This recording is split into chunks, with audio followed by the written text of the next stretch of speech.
नमस्कार दोस्तों, आज हम बात करेंगे भारत के स्वतंत्रता संग्राम के दो महानायकों भगत सिंह और महात्मा गांधी के दृष्टिकोण और योगदान के बारे में।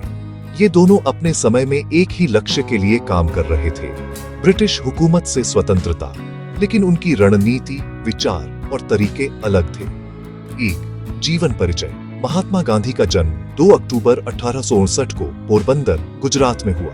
वे सत्य, अहिंसा और सामाजिक सुधार के प्रतीक थे। उनका जीवन यह सिखाता है कि शांति और धैर्य से भी बदलाव संभव है। भगत सिंह का जन्म 28 सितंबर 1907 को पंजाब के बंगा गांव में हुआ। वे युवा, साहसी और क्रांतिकारी थे। उनका मानना था कि यदि अत्याचार को तुरंत रोका नहीं गया तो स्वतंत्रता संभव नहीं है।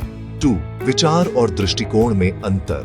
महात्मा गांधी अहिंसा और सत्याग्रह के पक्षधर। उनका मानना था कि लोगों को ब्रिटिश के खिलाफ शांतिपूर्ण विरोध के माध्यम से जागरूक करना चाहिए। जनता के बीच अनुशासन और नैतिक शिक्षा को महत्वपूर्ण मानते थे। भगत सिंह क्रांतिकारी और युवा आदर्श। उनका मानना था कि ब्रिटिश हुकूमत को तुरंत चुनौती देना और साहसिक कदम उठाना ही स्वतंत्रता की राह है। उन्होंने ब्रिटिश शासन के खिलाफ बम फेंकने और सड़कों पर आंदोलन करने जैसे साहसिक कदम उठाए। 3. रणनीति में अंतर। गांधी जी ने भारतीयों को संगठित किया और सत्याग्रह, असहयोग आंदोलन और भारत छोड़ो आंदोलन जैसे विशाल आंदोलन चलाए। भगत सिंह ने हिंसा और कूटनीति दोनों का प्रयोग किया, जैसे जॉन सॉन्डर्स की हत्या और सेंट्रल असेंबली में बम फेंकना। यहाँ ध्यान देने वाली बात यह है कि दोनों का उद्देश्य समान था, भारत को स्वतंत्र कराना। फर्क केवल तरीका और समय का था। 4. लेखन और विचारों का महत्व। महात्मा गांधी वे अपने लेखों, भाषणों और पत्रों के माध्यम से लोगों को जागरूक करते रहे।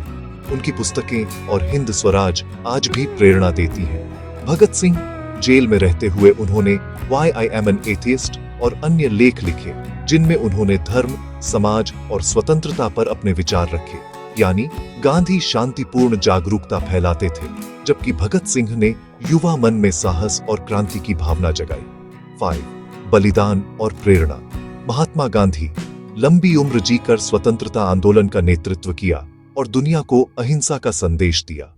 भगत सिंह केवल 23 वर्ष की आयु में बलिदान देकर स्वतंत्रता संग्राम में अमर हो गए। दोनों ने अलग अलग रास्तों से भारत की स्वतंत्रता में योगदान दिया। गांधी ने लोगों को मास आंदोलन और नैतिक नेतृत्व दिया, जबकि भगत सिंह ने क्रांतिकारी साहस और युवाओं में जुनून जगाया। 6. सीख और संदेश। 1. महात्मा गांधी से सीख, धैर्य, अहिंसा और नैतिक नेतृत्व से बड़े बदलाव लाए जा सकते हैं। 2.